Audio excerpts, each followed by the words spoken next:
Ladies and gentlemen, welcome again to Indonesia-China Energy Transition Cooperation High-Level Dialogue for Advancing Energy Cooperation, Understanding both Indonesia's and China development in sustainable energy and its manufacturing industries. Please give a round of applause to the second session of our event today.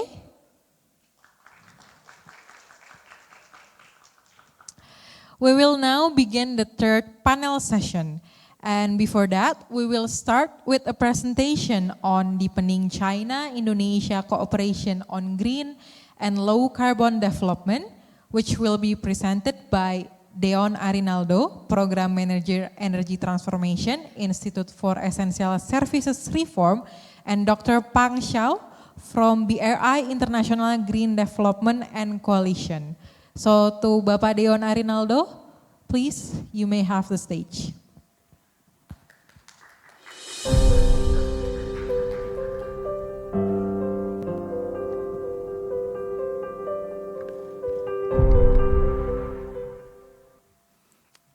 Thank you. Good afternoon, everybody. Assalamualaikum warahmatullahi wabarakatuh. I would like to express my gratitude, of course, for all the participants, all the panelists, speakers, and the Pak Eka and Liz, who's also with us this afternoon, that will discuss about cooperation, which is the focus of the sessions. So this presentation will be delivered by me and Dr. Pang Xiao from BRIGC. For the first part of the presentation, it will be delivered by Dr. Pang Xiao in the moment. And this presentation is based on our ongoing research on the gap of Indonesia energy transition, the vision of China in greening the BRI, and what we see as an opportunity and as a way to overcome the challenge in the cooperation itself. So, without further ado, I would like to invite Dr. Pang Xiao to deliver the first part of the presentation. Dr. Pang?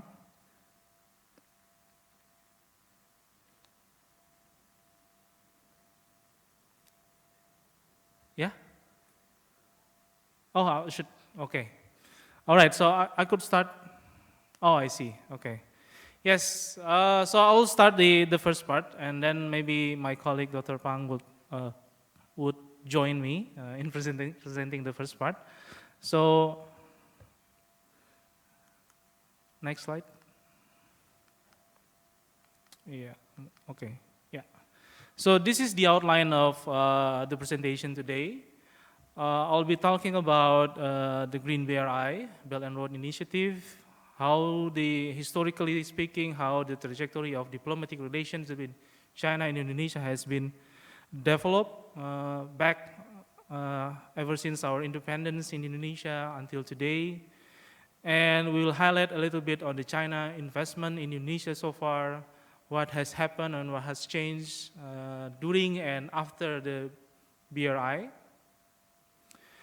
And I'll briefly touch on Indonesia's green and low carbon development. So this section will mostly will reflect what Ibu Febi has presented in the previous sections, but I'll try to highlight a more comparative analysis with other ongoing analysis on how Indonesia could transition its energy system.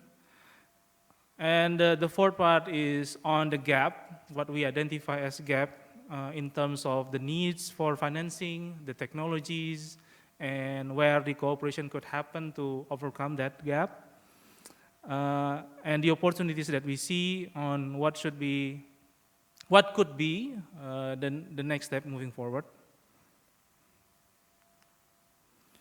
Yeah, so I'll start with what has happened for BRI. So in the graph you see here, we could see China overseas investment in the Belt and Road has steadily increased. So the percentage has steadily increased and the amount is also increasing. And China has been recorded, he's online, okay, thank you. Dr. Pang, can you hear me? Can you hear me? Yeah, I can hear you. Apologize for the internet Yes. issue. Yeah. Very much well understood. So I would like to welcome again Dr. Pang to help me deliver the first part of the presentation. Dr. Pang, the floor is yours. Thank you. Thank you. Thank you, Dio, and dear Dr. Jianyu, dear Fabi, dear distinguished guests. I hope you can hear me well, and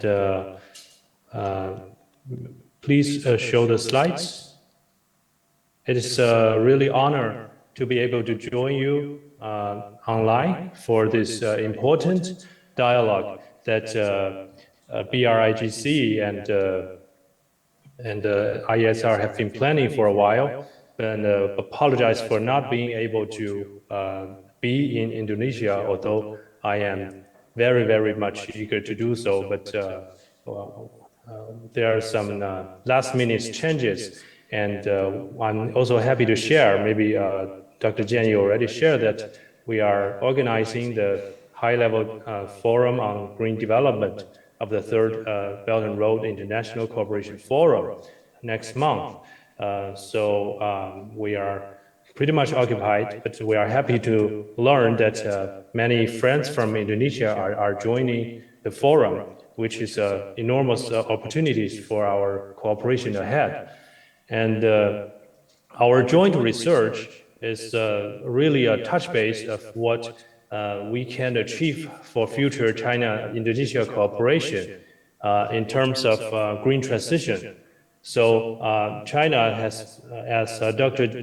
Zhang Jian, you have mentioned this morning, that China have announced the siege of overseas coal-fired projects.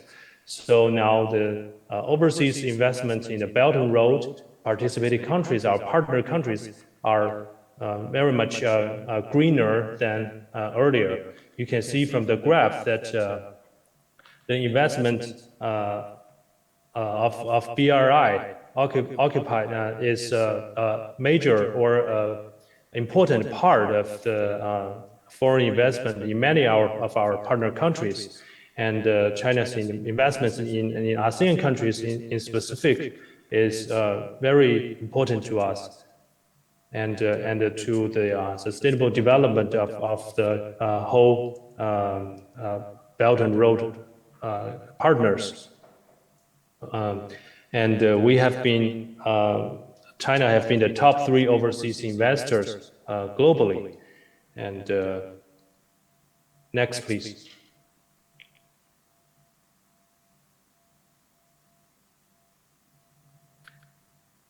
Yes, and since 2016, President Xi Jinping have announced that green is the color of the Belt and Road Initiative.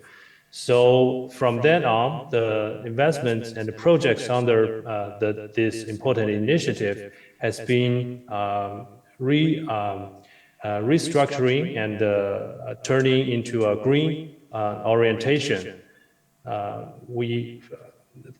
For China's policy for BRIGC, we have first brought up the BRI guidance, green guidance for BRI projects. So that is basically putting the climate dimension, pollution dimension, and the biodiversity dimension into the evaluation index of a project, so that we can categorize projects into green projects, yellow projects, and red projects. This is identical with many of our developed country partner agencies, but this is first brought up to BRI by BRIGC, and it has great influence to financial institutes and enterprises in China. Actually, just last year, China have issued an official policy document on promoting a green BRI, which is jointly issued by the 4 Chinese ministries, including Ministry of Ecology and Environment, Ministry of Foreign Affairs, Ministry of Commerce, and also the National Development and Reform Commission, which is a key and overall national policy document for BRI. And in that, we have identified 9 key areas on future green BRI cooperation, which includes many areas. Many of them are, green traffic, green energy, green infrastructure, and combating climate change, etc. So in the future, we are looking at the chances. By the way, in the document, many of the ideas and the concepts are from the original BRIGC study report on the green guideline. We call it a traffic light system. And in future, we hope that in these areas, we can have more green projects and green investments. And from the underground experience, we have learned that many enterprises from China and also or invested by China have encountered problems on the ground in terms of investment obstacles, in terms of technology standard differences. So we are looking at how to better help those green projects to happen. That is our major next step focus. So you can see that there's overseas investment cooperation funds that is also BRIGC's vision that we are going to promote a green development, investment, and financing partnership to help better find financing opportunities for these green projects. Next, please.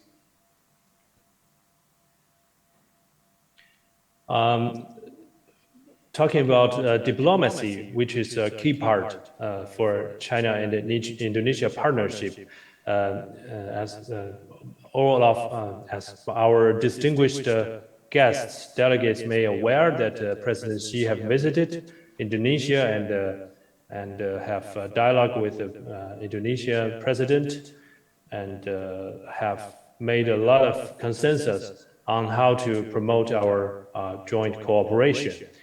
And I think China's investment in Indonesia in the long vision is strategically important to both of us. China's ability in manufacturing of renewable energy equipment and renewable energy, the advanced technologies in renewable energy are key, but also Indonesia can be a part of this global renewable energy manufacturing value chain, or rather a key part of it. So from our study, we think under the framework of BRI cooperation and the China-Indonesia cooperation, it is important to uphold this green cooperation into a major and one of the most important areas that we should cooperate on. Next, please.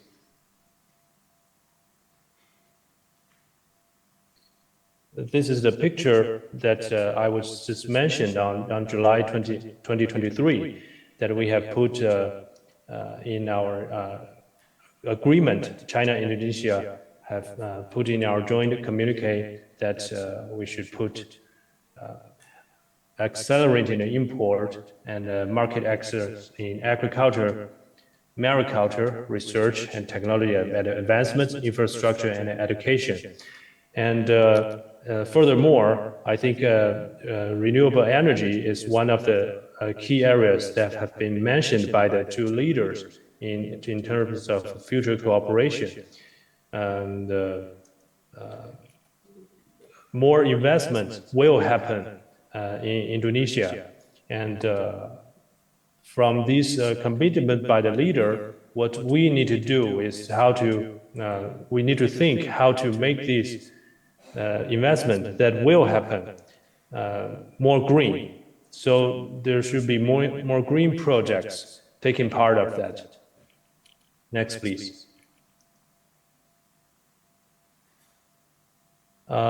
This chart that our joint research have found that non-BRI, this is a chart of non-BRI and BRI investments in Indonesia. So the total Chinese investment in Indonesia from 2006 to 2022 is over 3,500 million US dollars. And I think a quarter of the energy sector investment is the total investment is from renewable energy, and there is still a large part of fossil fuel energy investment in the previous time. So in the future, when fossil fuel investment is becoming less and less, we can see that more and more investment going to be in the green area, especially in the energy sector, being a renewable energy area. And we hope that this trend can continue. And this really depends on our joint efforts from us, like the partnership between BRIGC and IESR. We are going to make the strategy of China and the strategy of Indonesia in terms of green transition to align with each other, so that both can benefit from these investments, and these investments are in the direction of a bigger picture of green transition, which will address the challenges that both countries are facing, because we are both a very co-dependent country, as I believe all of you know. Next, please. I think that is my part. I'm sorry for the bad internet connection, because I keep looking at my picture and it stops from time to time. But I really rely on Dio Arenado's introduction for the next part. And thank you very much for listening.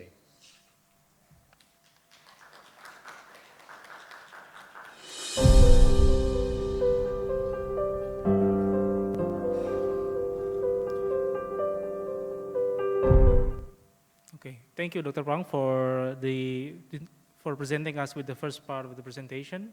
So I'll continue and we'll focus more on what Indonesia transition would look like, and where is the gap and opportunity is. So I'll start with reflect back to what has been mentioned in the first session in the morning. Indonesia has made a commitment and ratified the Paris Agreement, and for that commitment we have pledged our national determined contribution. We have also upgraded it, with enhanced NDC, with more ambitious target. However, we really have to also see that we need more ambitious policy for climate, and that also means that a scale up of progress as well for decarbonizing the energy system. Yeah. So this is what reflect back to what Bu Febi has presented this morning as well. So if you look at the energy system, yes, it's true that energy system emission is lower than the land use change emission in Indonesia, but the trajectory put energy system emission as the largest source of emission for Indonesia. And this could be seen on the right-hand side graph. You see that the business as usual scenario project emission from energy sector could reach as high as almost 2 gigaton alone. So that's like 3.5 increase than current emission if we don't do anything. And surely for Indonesia to contribute for the Paris Agreement goal, then we have to change the trajectory.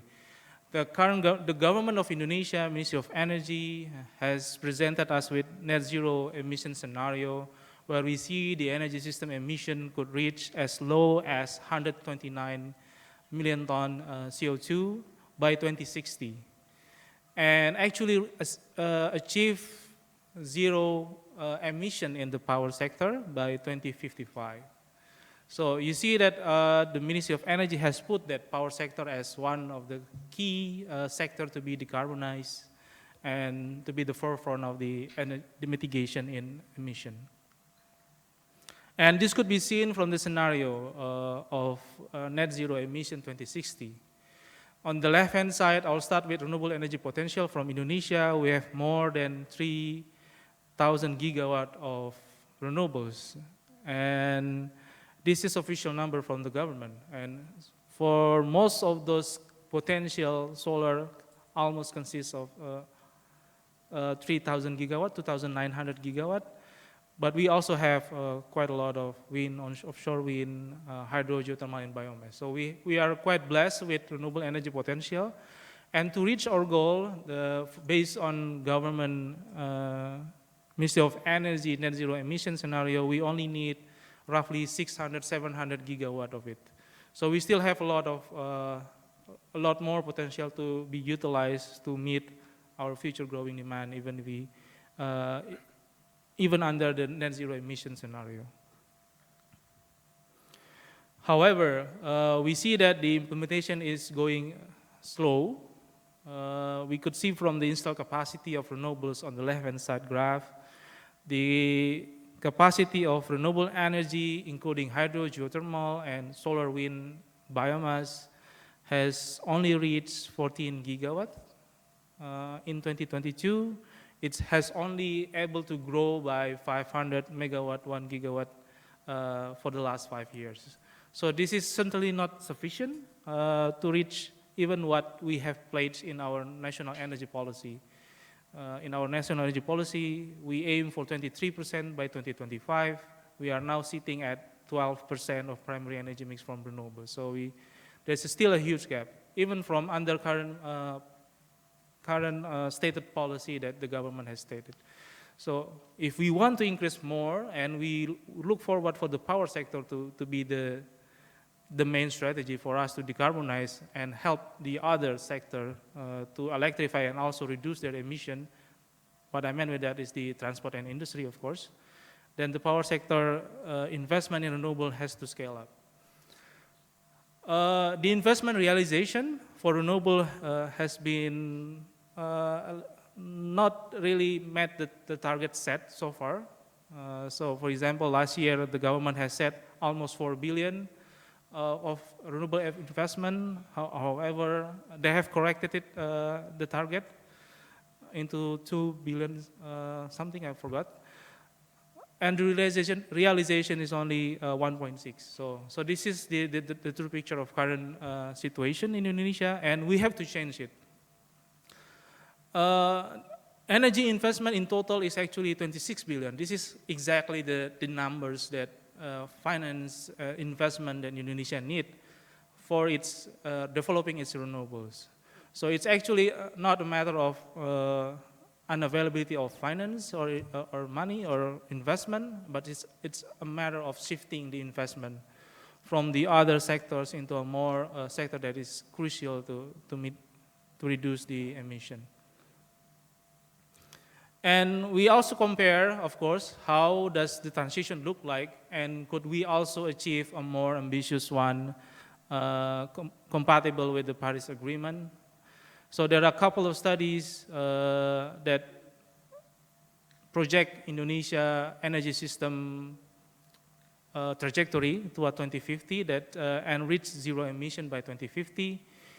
And you see that the number is high, 100,000 gigawatt, 100,500 gigawatt, and I mean compared to MMR number of 700 gigawatt, and the amount of investment is reaching trillion of dollar. until 2050. So this is the scale of investment for Indonesia to reach the zero emission.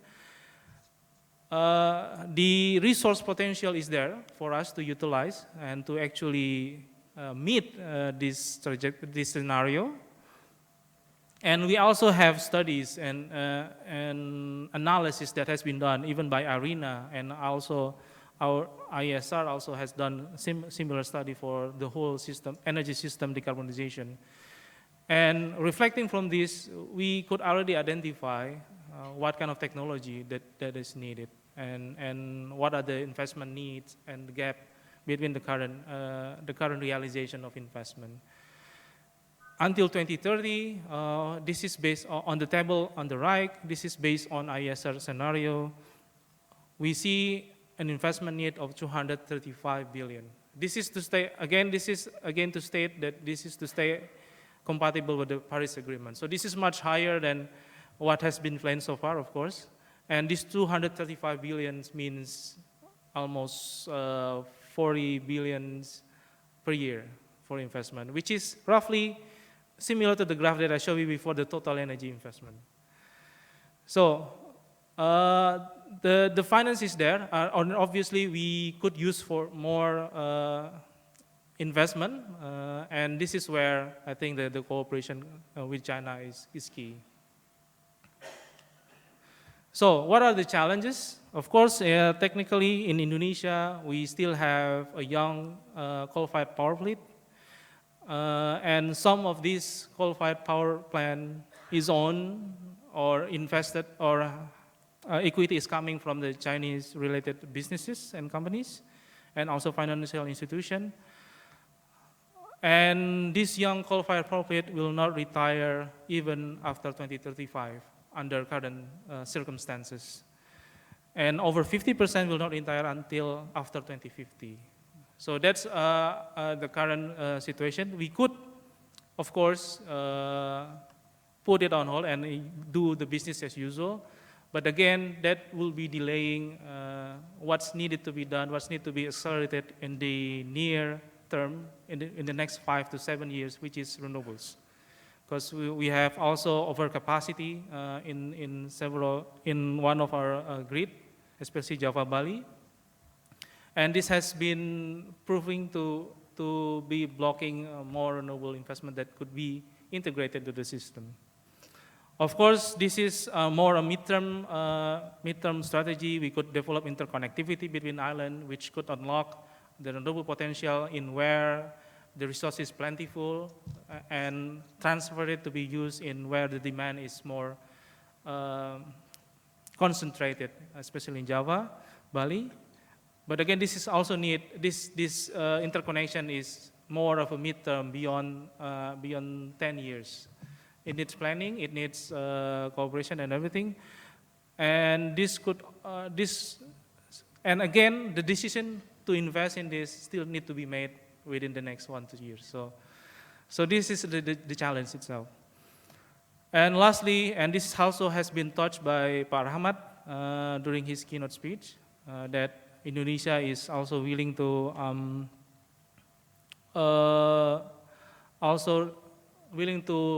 improve its policy, also regarding the local content requirement, in order to attract the much needed early investment in renewables.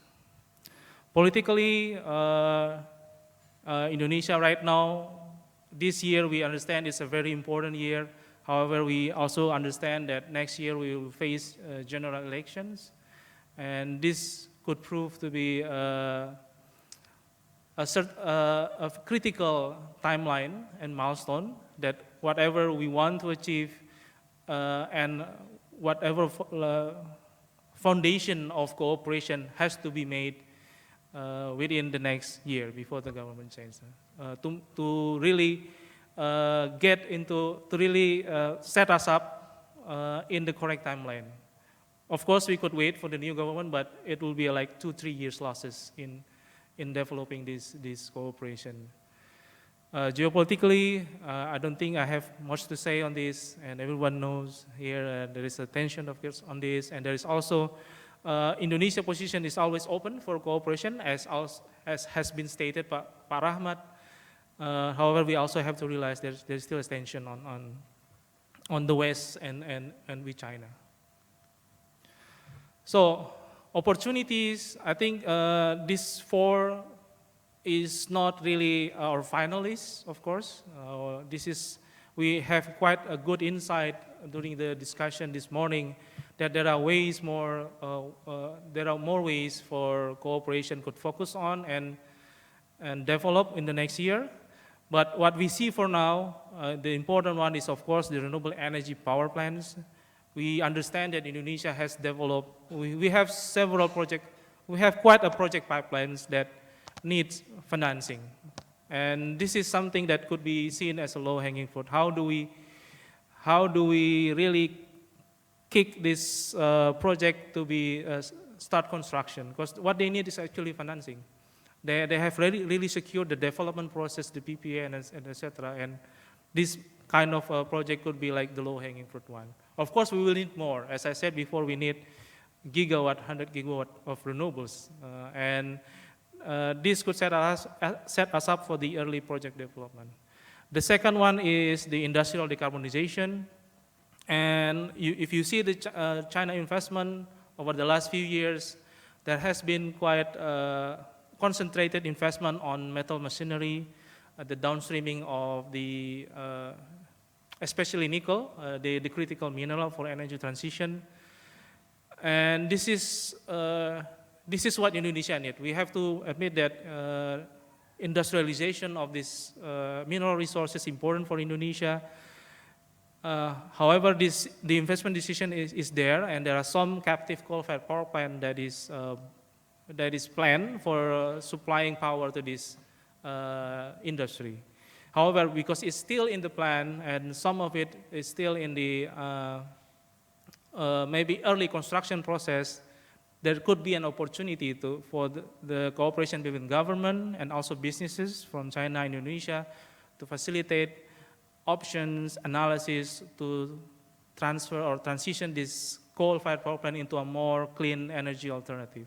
So this could be facilitated and accelerated and could be like the first groundbreaking projects for greening the BRI in Indonesia. The third one is manufacturing industry. I could not say better than the speakers in the early session that Indonesia and China has similar pathway for decarbonization. We both need more solar, wind, and battery. We both need EV, and it also means more battery. So we have similar needs. And China has more advanced technologies, and Indonesia could learn from that and cooperate in building more capacity in manufacturing in Indonesia. And this could tap into a large market in Indonesia and also beyond. The fourth one is framework on sustainable financing for bilateral cooperation. So this is something that there are a lot of innovative financing mechanism that need to be arranged bilaterally. A lot of examples, and I think the panelists following me could talk more on what examples that's needed for that.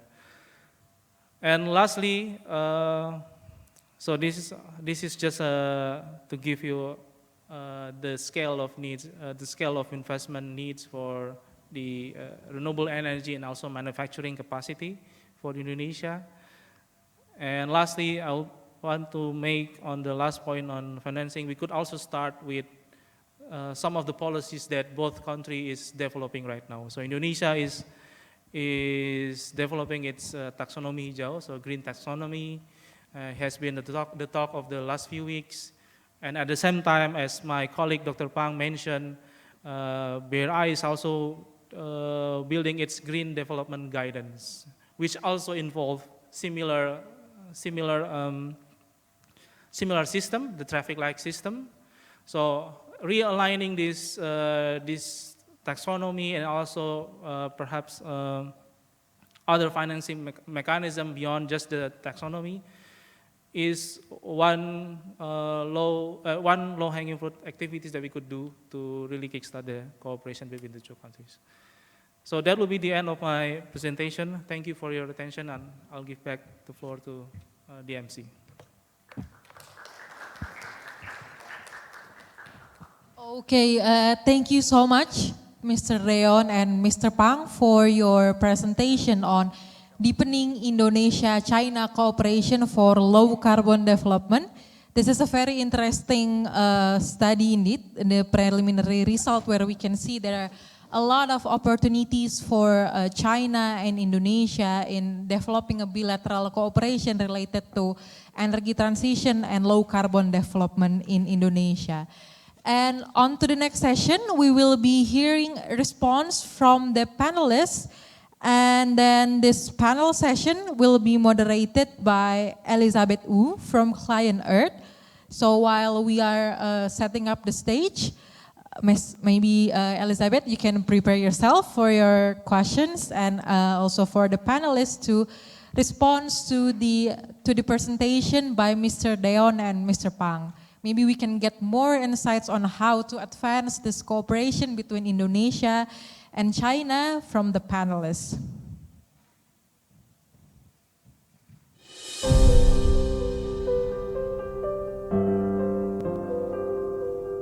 Okay, so it looks like the stage is ready. So now I will invite Elizabeth Wu from Client Earth to the stage. Please give a round of applause to start this session. Thank you. Hi, thank you so much. Client Earth is an international environmental law NGO, and we use the power of the law to effect change. We're so proud to be here and so grateful to our co-host of this event, IESR, who has done a really magnificent job. I'd like to invite Park Eka to the stage, if I may. Park Eka. And he will be providing the first response to Deon's presentation. We will have 4 different responses and then a moderated discussion.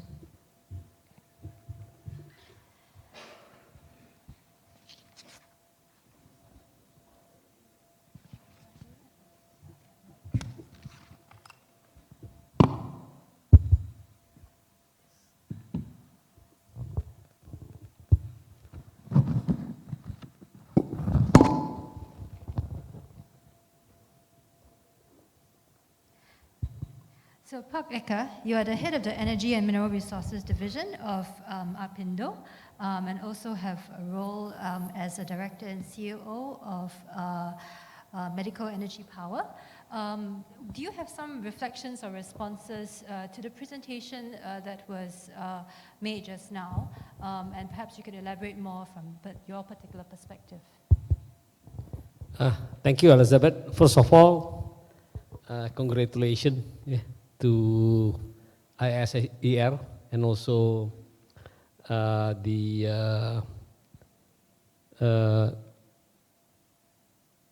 Belt and Road Initiative for having this great discussion regarding Indonesia-China energy transition cooperation.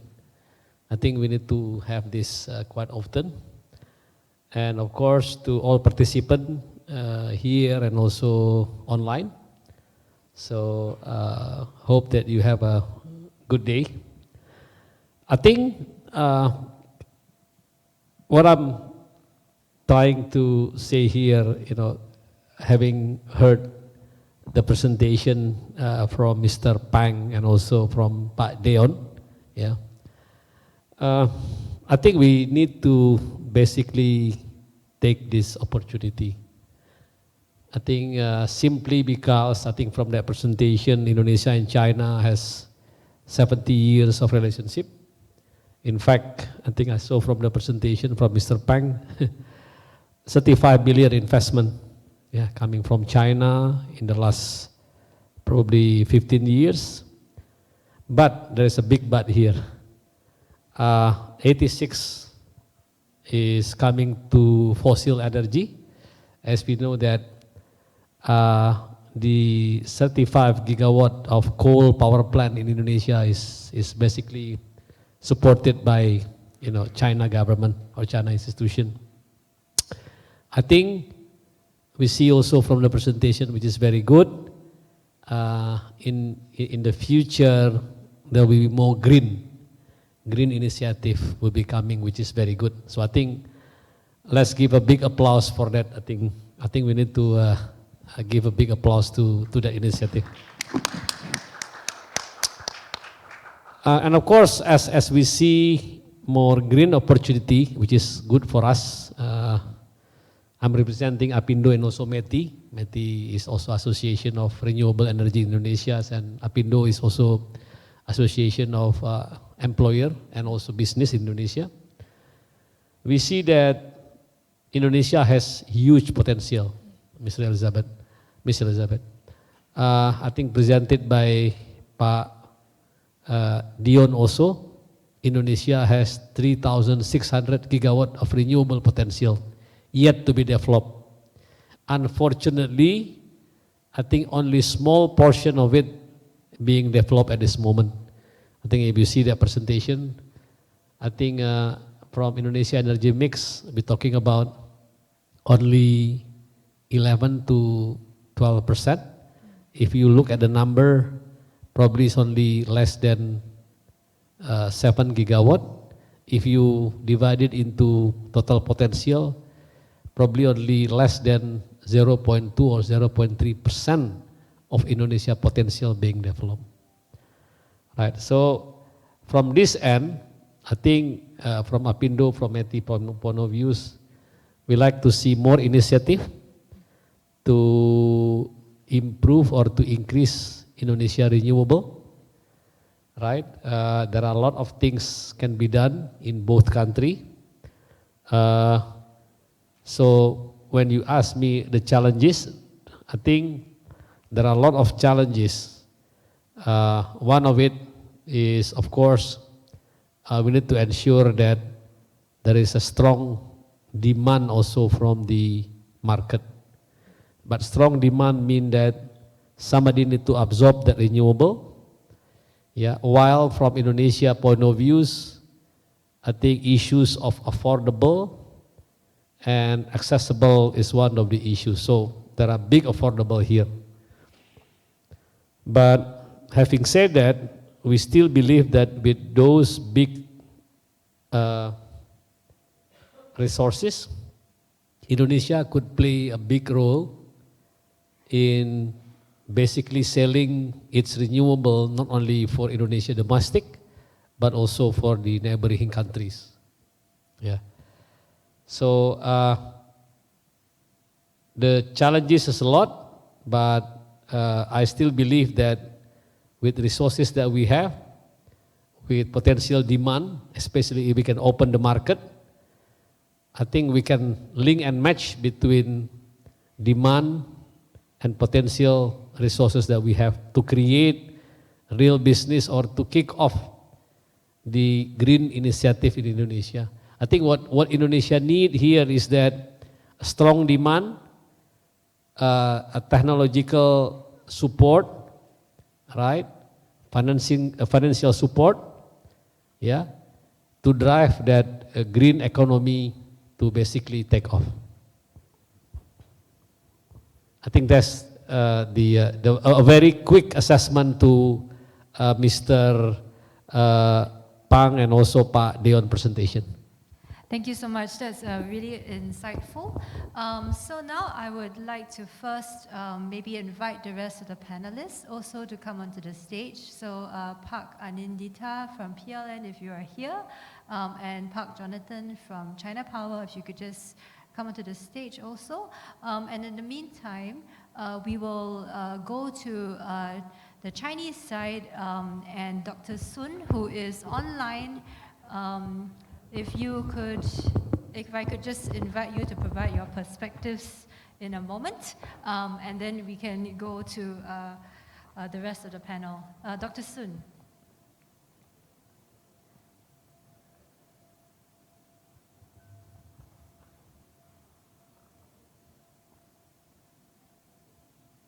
Oh, I think this is good. Can you hear me?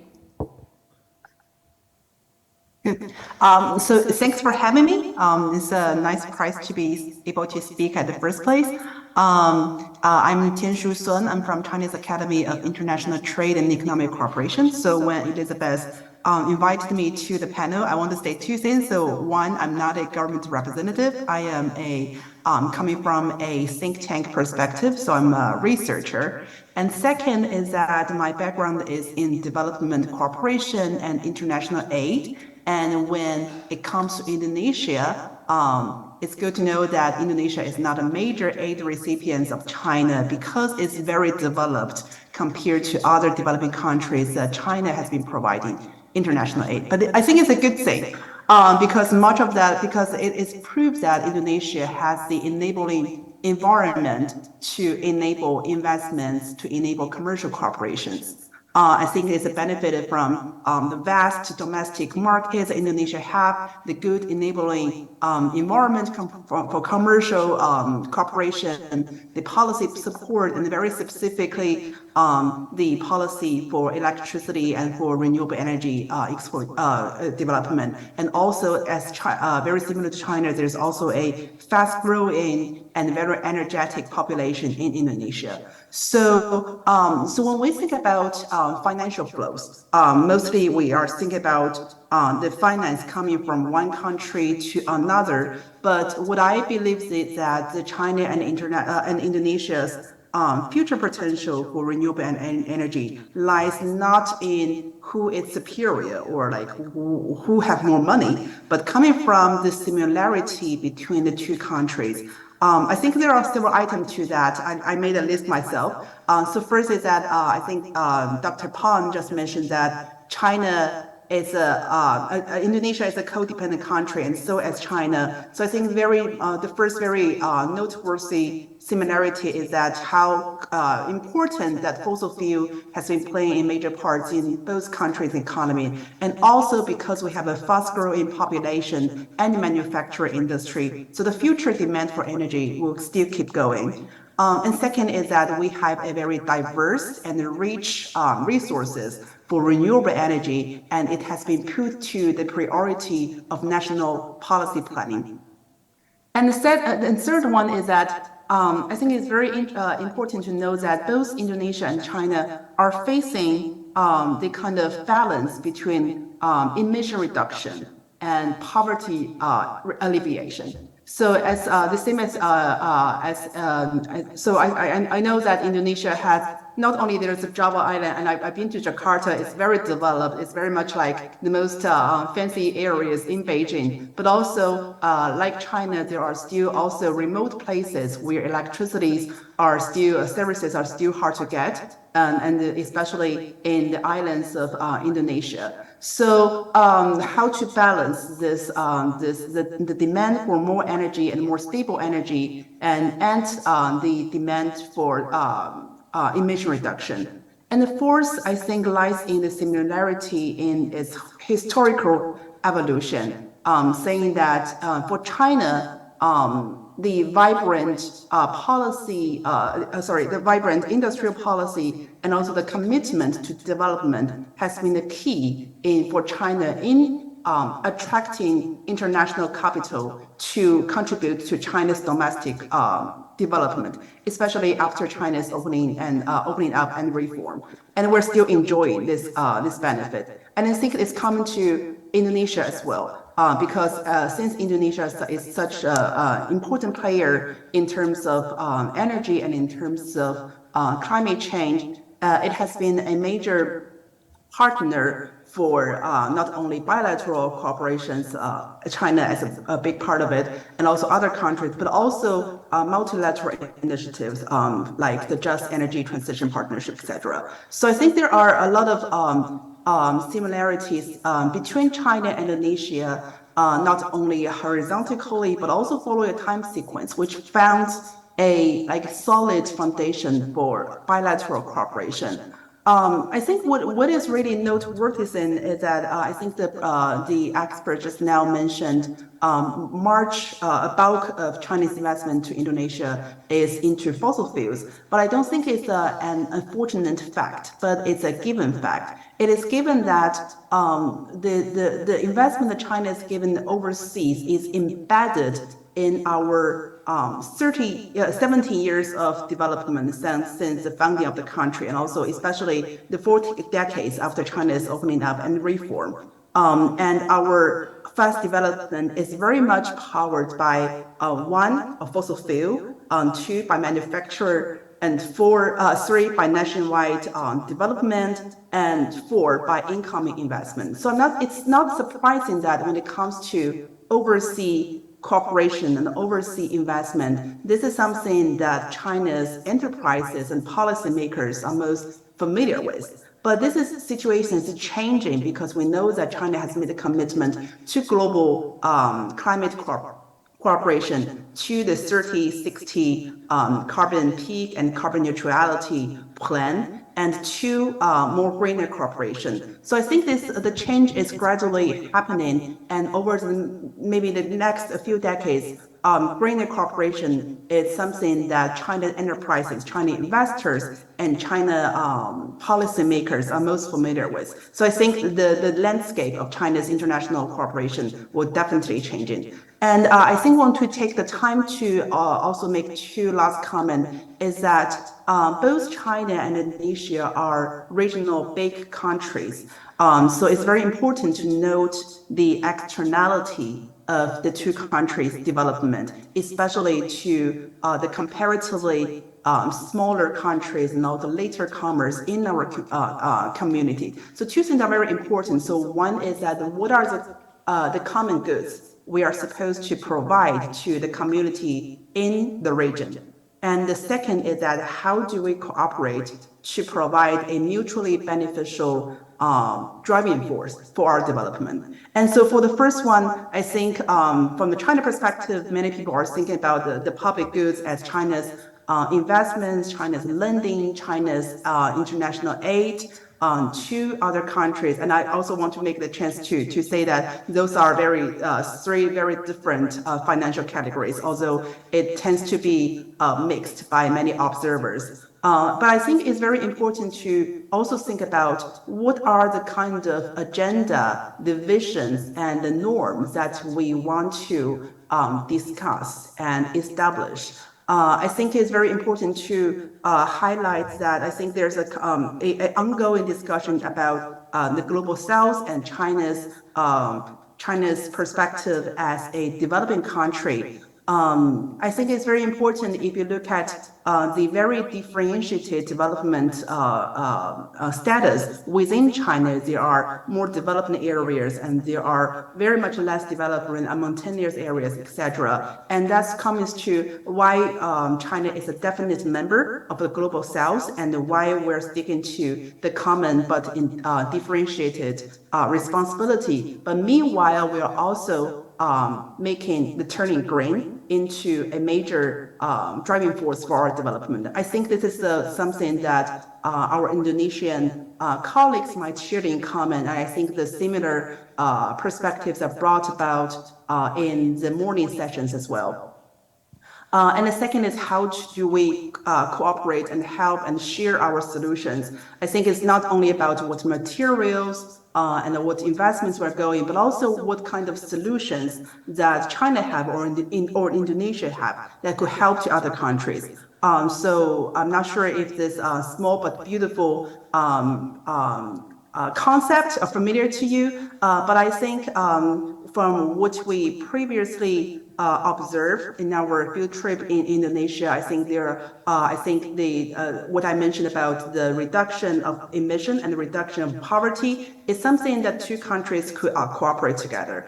And so I think when it comes to the two countries' future cooperation, we have more questions than answers. And I think from a Chinese perspective, the solution is here. The comparative advantage in terms of manufacturing of RE products is here, but it really depends on our Indonesia partners to understand what is most needed for Indonesia and what is the long-term development agenda. So really much keen to hear from other panelists in this discussion to share your view. And I think it's very important if you come to China, not only come to Beijing and Shanghai, but also come to our vast inland areas and to understand our similarities. And we are also looking forward to visit Indonesia, not only in Java, but also in Sumatra, in Sulawesi, in Bali, etc. So I think the similarity is really key to make our cooperation work. Thank you. Thank you so much for that, Dr. Sun. Very insightful indeed. So now I'd like to ask Park Anindita to make comments. So Park Anindita, if I could just introduce you. You are the VP of Energy Transition and Climate Change of PTPLN. Very excited to hear your thoughts. Okay, thank you. Good afternoon, all. As mentioned before, my name is Anindita. So I have a comment about the Pak Dio and Dr. Pang presentation. I think the presentation is very good. That I have a comment that also the similarities. Yeah, Pak Dio mentioned that the similarities Indonesia and in China about the pathways of energy transition. We have more potential of renewable for hydro and geothermal. So in other island, the far from demand, say also that in China also that the hydropower potential is far from load center is same in Indonesia also. Yeah. For the next step is PLN will open to collaborate with other country, including in China, to together we fulfill the target of net zero emission in 2060. Yeah, as we know that in COP25, Indonesia is commit also for a net zero emission in 2060. Yeah, PLN open to collaborate with all country, including China, and not only just the collaboration about the research, but also the including of the renewable development of the power plant. I think this is sort of comment about the presentation about Dr. Pang and Pak Dio. Yeah. Thank you so much for those reflections. If I could invite Park Jonathan to provide some reflections before we go on to the last panelist. And Park Jonathan is from China Power. Very excited to have you with us. Okay. I'm Jonathan from Power China. I'm in charge of the business development in the Indonesian market. Actually, I have entered into Indonesia since 2008. So it's quite a long time since I was born. Actually, it's half of my lifetime is in Indonesia, so this is my second hometown. So since 2008, actually the developments of Indonesia, I've significantly noticed, because since 2008, actually after the fast track 1 and 2 and also the 35 gigawatt, the developments of the power sector, especially from PLN, they have made big steps.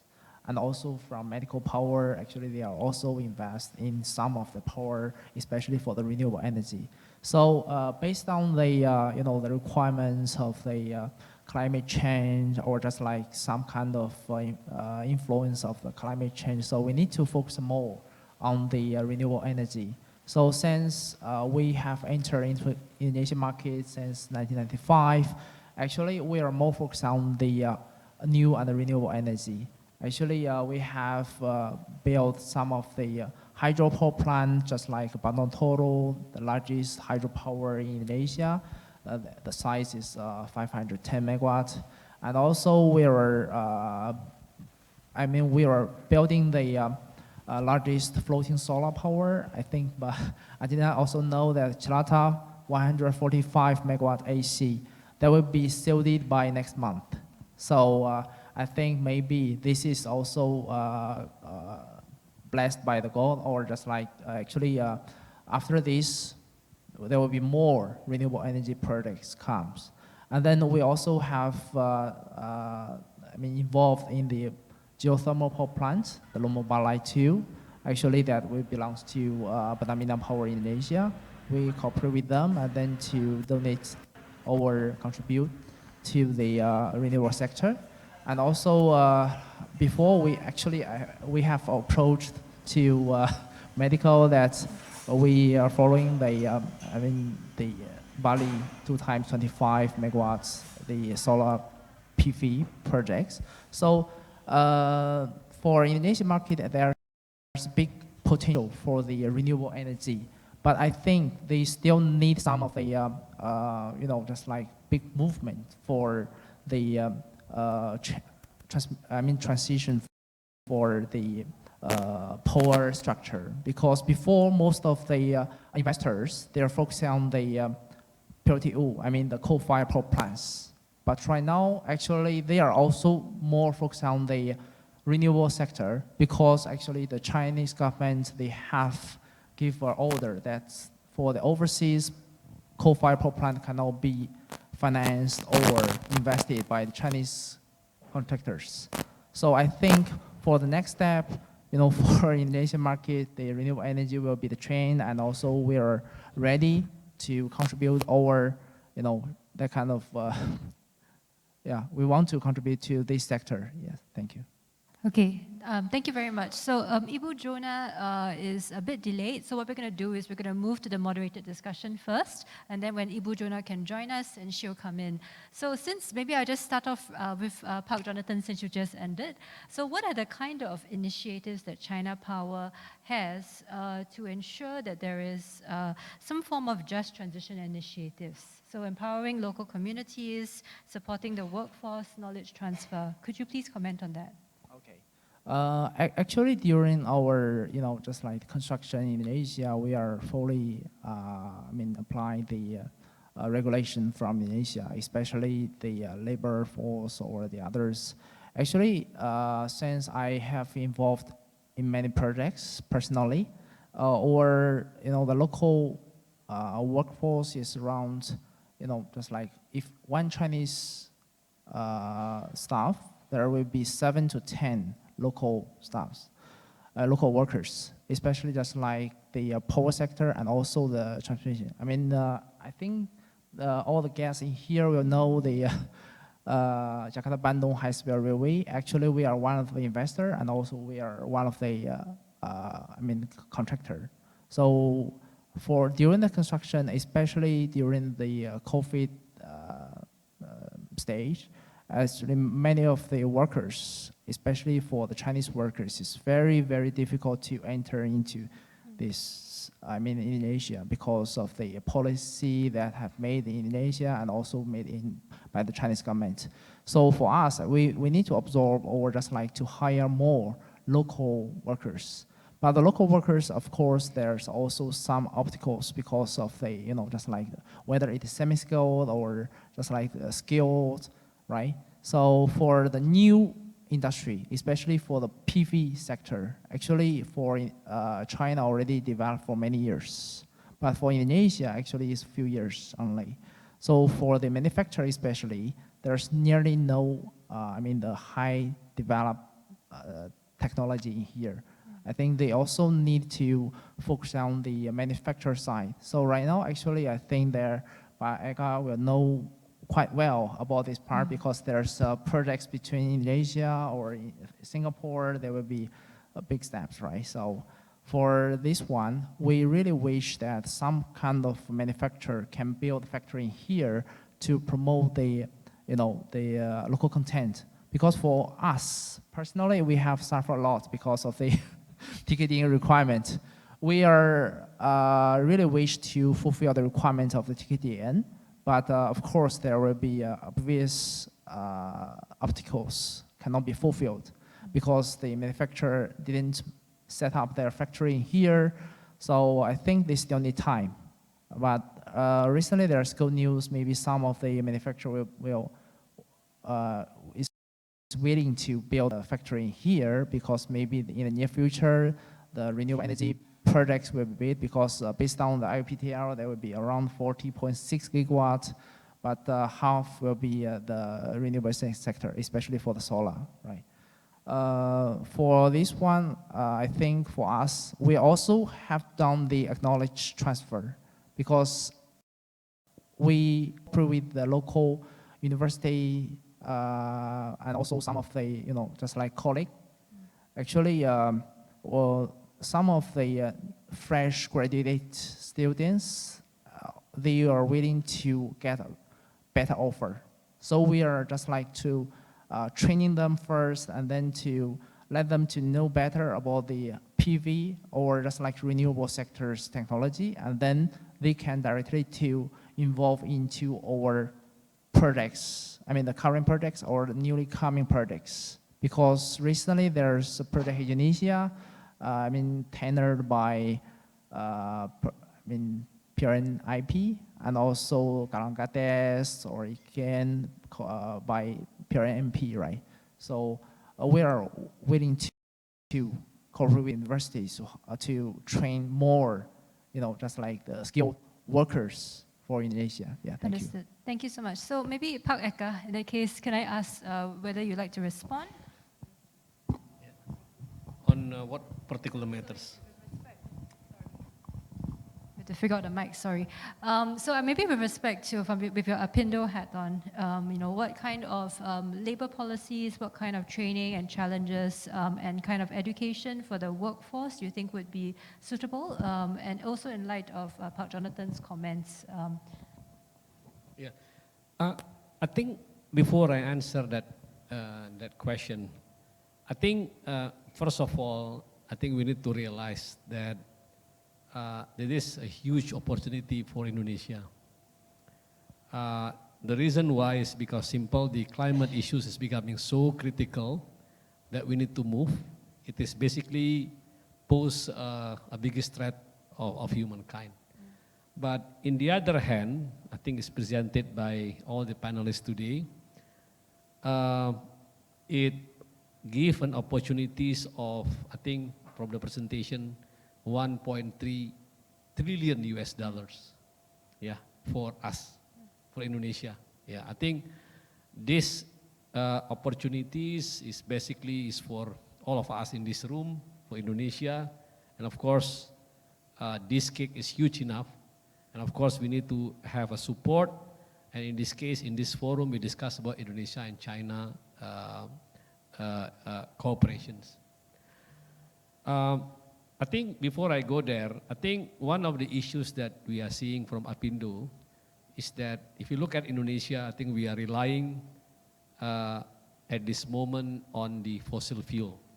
I think we know that almost 70% of our power or energy is coming from fossil fuel, and all basically activities, job, skill that we develop is based on that one. And we see a gap, a huge gap, and then we need to fill in that gap. Yeah, but before we fill in that gap, I think we need to ensure that the industry itself is growing up.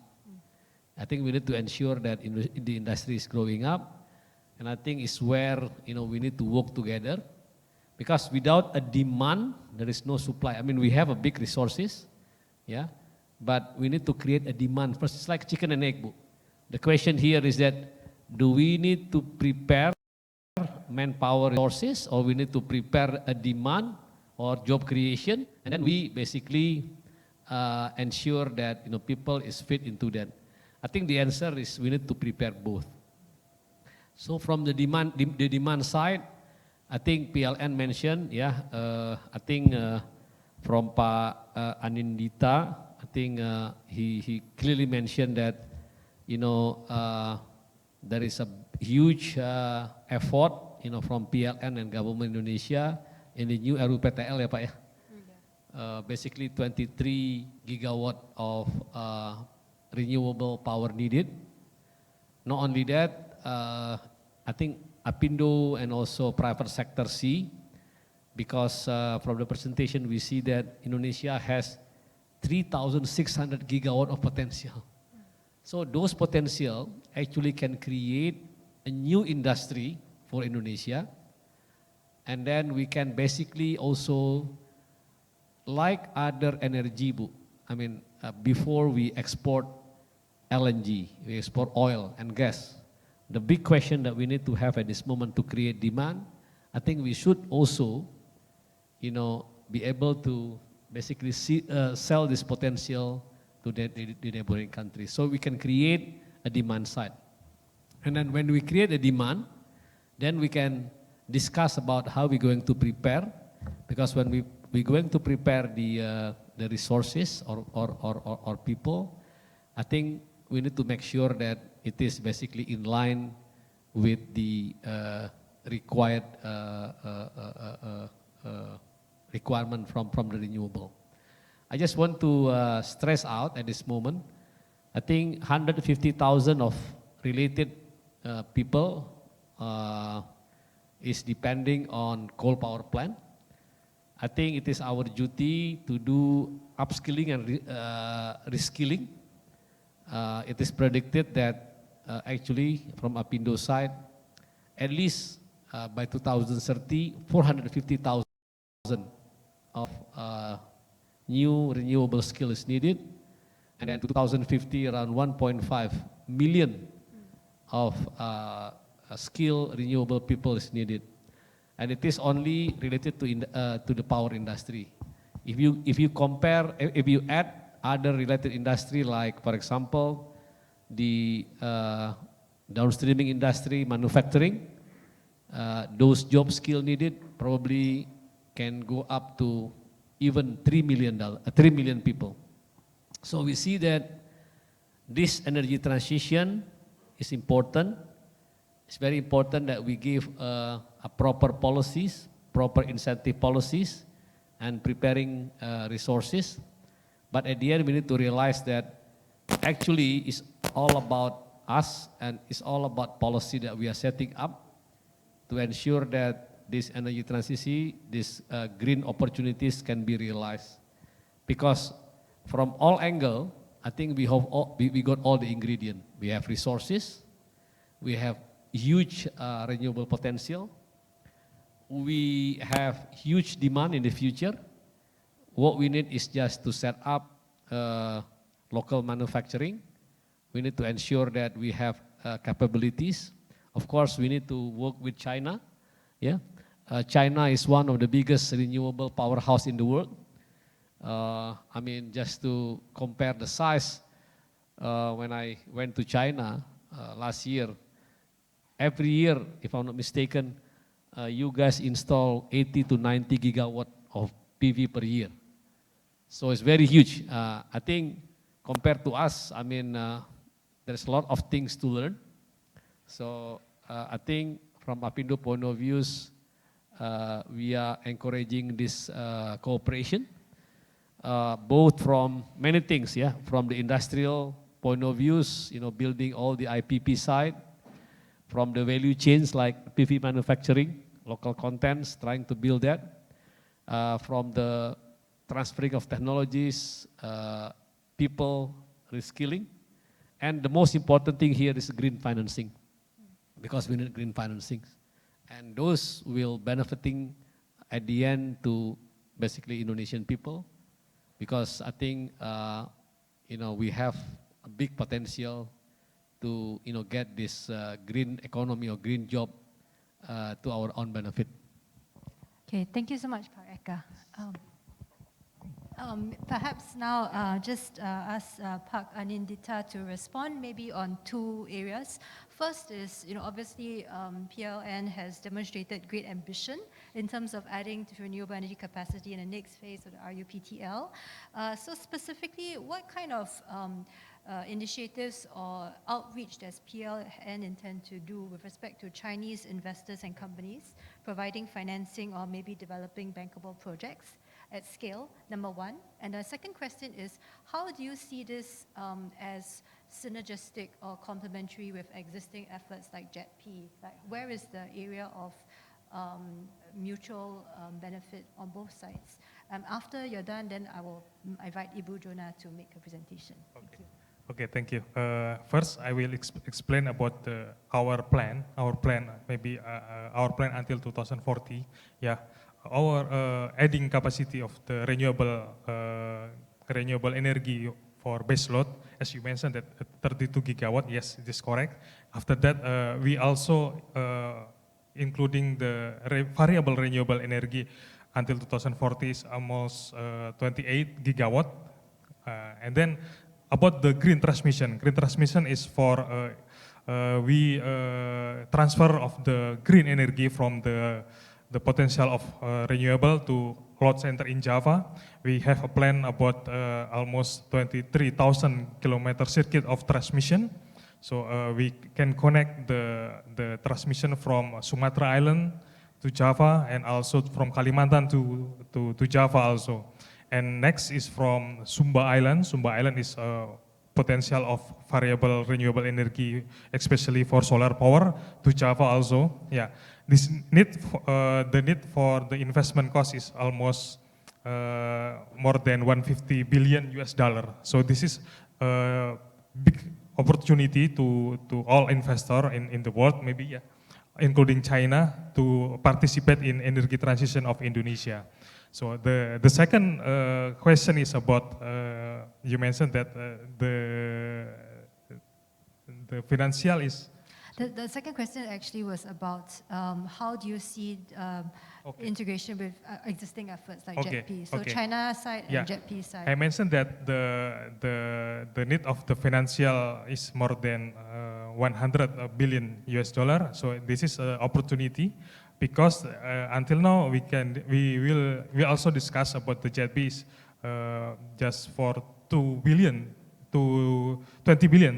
US dollars. So this is the opportunity to all investor to join with us in energy transition in Indonesia.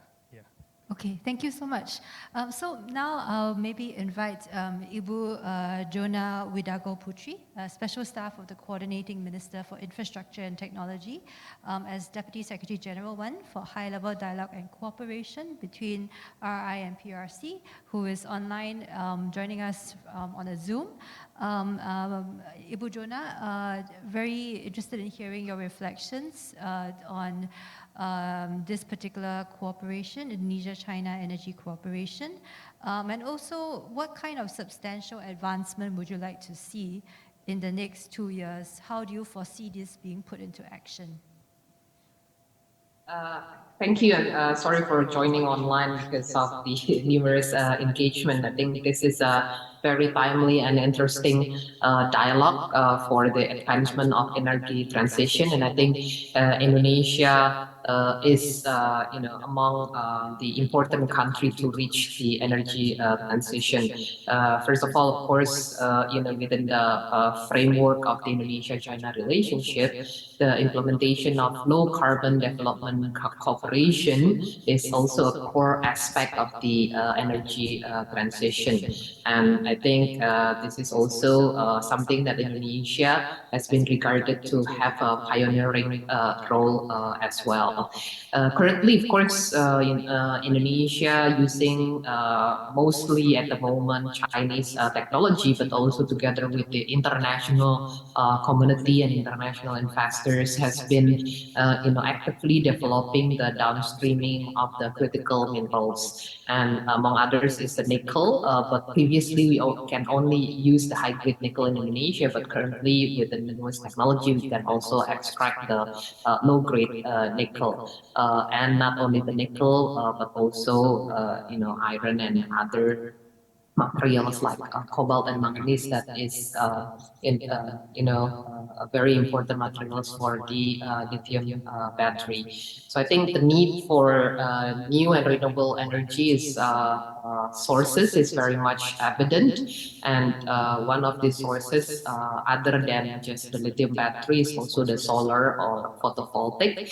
And Indonesia is also known to have the raw materials for the solar PV, including the glass and the primary materials for solar cell, polysilicon, and also which is abundant not only in Bangka Belitung, West Kalimantan, and Central Kalimantan. So I think a cooperation between China and Indonesia, along with the other international partners, can support our energy transition and materials as well. So I think Indonesia is also maintaining this momentum by preserving and enhancing a healthy investment climate, and in the scope that this industry will also continue to thrive in Indonesia. The Indonesia target and commitment to reduce emission by 41%. This is also updated now to 43.2% with the international assistance. This indicates that international assistance can come from various sources, of course, and it should be also carefully assessed to determine which option bring the greatest benefit for Indonesia. And we have the JETP, which is a commitment from our international partner group countries to Indonesia, which was declared during the G20 summit in 2022 in Bali. Since we are keep on increasing our commitment also to reduce carbon emission, so I think with prioritizing Indonesia national interests, with the dynamic of the international landscape as well, we would like to welcome more international partner, including for other countries and partners who have technology advancement to work together with Indonesia. And international assistance, including from all of our partner in the region and also including China, will also remains essential, I think, development of this energy transition. Thank you so much, Ibu Jona. So maybe just if I could pick up on one point that you mentioned regarding international cooperation with various partners. Is there particular guidance that can be drawn from the experiences with the JETP International Partners Group that could inform the manner in which Indonesia-China cooperation could develop, either differently or similarly? First of all, I think Indonesia in addressing climate change through energy transition program must not disrupt, I think, Indonesia's economic growth. I think that is our principle. So we sincerely hope that the energy transition program will create new opportunities in the industrial sector and also drive our national economic growth and bringing a lot of more Indonesian local content as well. And in terms of green development and also energy transition, we would like to promote investment cooperation in green development, whether it's clean energy like geothermal, solar panel, wind power, biomass, etc., and also new energy vehicle industries. This is including the whole supply chain of electric batteries, electric vehicles, charging station, production services, etc. But along with that, also we wanted to promote also green financing and green infrastructure development, and also green innovation and technological exchange with joint research and human resource development. So I think what we want also more to strengthen or supplement what we have with other countries. Since China have more advanced technology, I think, in the area of lithium battery, the area of EV, for example, solar panel, new energy, etc. We would also like to see Indonesian people also develop from this program. I want to see a real technological transfer. We wanted to see, it is going to be more Indonesian people who's going to lead our project in the future. Hence, we don't want only a piece of the pie, which is probably only the financing or only the investment. We also wanted to see investment also in people, and people is important if we want to have a more sustained development. So along with promoting the energy transition, the green innovation, would like also to focus on the technological exchange, joint research, and human resource development. I think it is also well known that at the moment China is quite leading in terms of hydrometallurgy, in terms of new energy, and even the recycling of lithium battery or recycling green technology, and also tailing waste management. So we wanted Indonesian people also to have the integrated transfer of technology as well. Okay, thank you so much. That's really helpful and insightful. So I think following along this particular discussion topic about technology transfer, about the different types of expertise that can be developed mutually, can I just go to Dr. Sun? As I understand that you have significant experience in the area of Chinese development aid in energy and solar projects. So Dr. Sun, what kind of guidance, in your view, can be drawn from this to benefit Indonesia and China mutual cooperation to kind of have synergies on the investment side? Dr. Sun?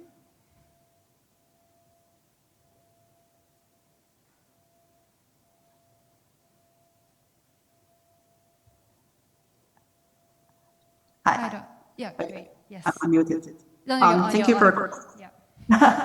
Thank you for your question. I think one thing is very, because we're talking about development cooperation here, and I think not only China, but also very important for all development is to know what is needed to be done by government and what is needed to be done by commercial.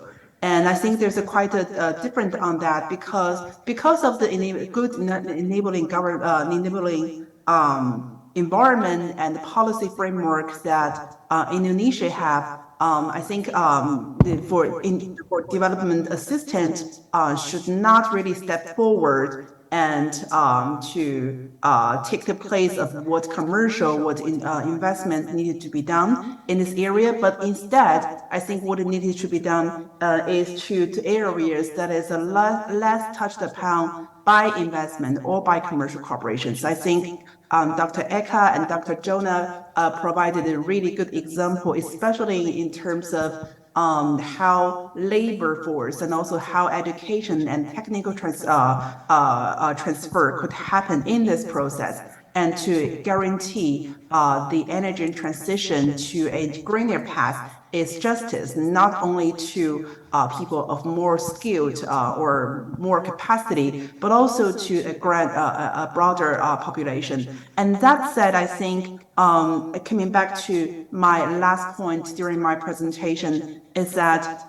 what China could provide through technical cooperation and through development assistance is not material, which actually is still a majority of China's development cooperation with other countries, but also one is to how do we make the investments and make cooperation more preferential for both parties, for not only Chinese partners, but also for the developing country partners, to make it more secure and more tolerant to the risk and also to the policy changes.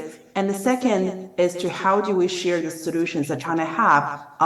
China is also undergoing this process of the transition of labor from traditional fossil fuels to renewable energy. And I think there are cities in China, for instance, for Datong, and also other cities in China that are still undergoing this process. And I think to not only government cooperation in this arena, but also region to region, and to bring forth the experience of China's provincial unit or city units is very important to that. And I also want to highlight something that's coming kind of new to our vision, is that what we call the new 3 item. This is something that I think China's government recently put forward, is that I think is the RV the EV, the electronic vehicle, the lithium battery, and also the solar cells has becoming the 3 items that are pushing forward the growth of export of China. And this is amid our recovery from previous COVID and also from economic development. And those 3 items for the 2022, I think it has pushed forward the growth of China's export to about 1% to 2%. And this means that there are a growing production and manufacture capacity within China that could help the global partners to lower their costs in terms of using renewable energy. And I think this is something that comes as although it comes from a commercial perspective, but it also will become a public good of more preferential conditions to our development country partners. So I think these are two things that I think really important to the bilateral development cooperation. Okay, thank you so much, Dr. Sun, for all those insights, which are really helpful. So we have about 10 minutes left in this session. I just wanted to open it up to the audience that's present in this room, whether anyone has particular questions for anyone on this panel.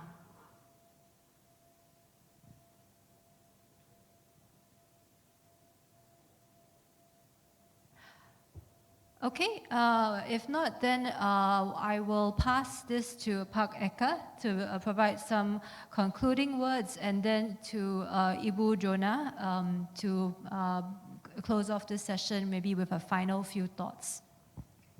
Thank you, Bu Elizabeth. I think from the private sector, I think we applaud this event. I think Indonesia, China, I think could provide a lot of things in Indonesia renewable development. We see a lot of opportunities. We discuss about infrastructure development. There is a lot of renewable power plant going to be built. We also discuss about industrialization, decarbonization, how we're going to ensure the transformation of the coal power plant to low emission. I think we could do it. The renewable component, PVs, batteries, things like that, and of course financing. Yeah, I think more than happy. I mean, as a private sector, as Apindo, as METI, we could represent private sector interests on the discussion and negotiation. We are more than happy. I think we need to follow this dialogue. We also could help on advocacies for favorable terms. I think we need to have, keyword here is that we need to have affordable regulatory frameworks. Yeah, so I think we need to continue discussing that. We can facilitating dialogue, but at the end, I think we are doing it because we believe that, we need to do energy transition. Indonesia has a lot of potential. We have huge renewable potential, and I think we need to be in front. And with China, I think we can work together to basically realize Indonesian potential. Thank you. Okay, thank you so much. Ibu Jona from online, if you could perhaps provide some concluding words.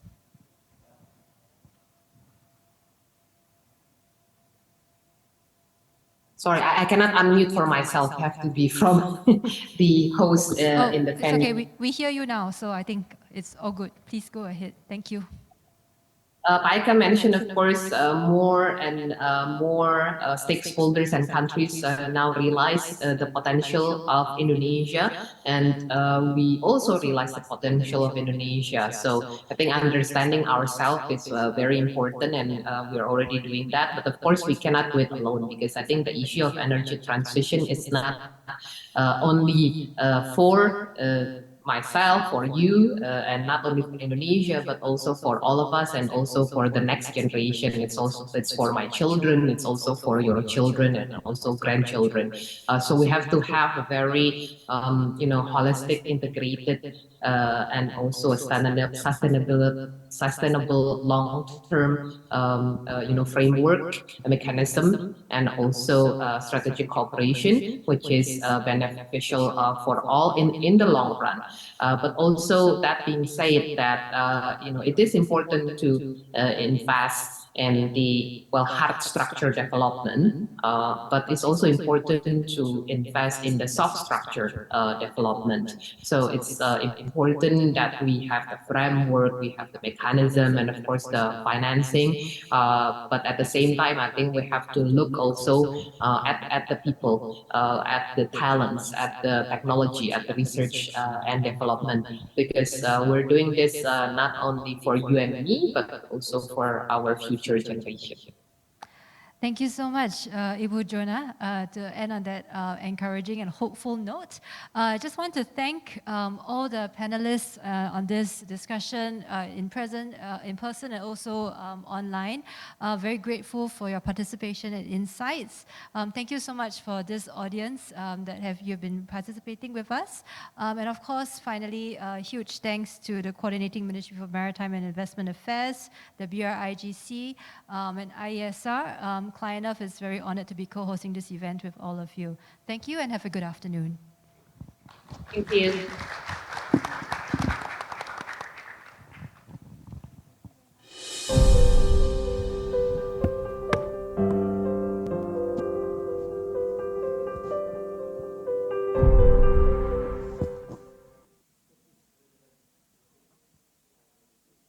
Okay, thank you so much for all the moderator and panelists. You may remain on stage for a photo session.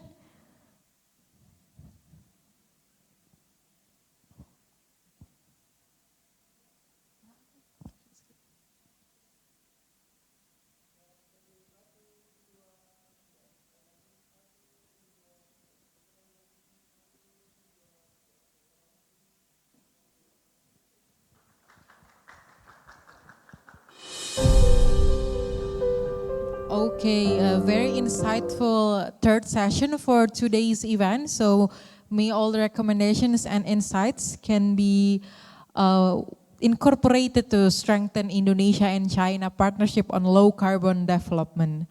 And now we are going to have a short break for coffee and tea for 15 minutes. So for all the participants, please be back in the room at 3:20 p.m. Thank you.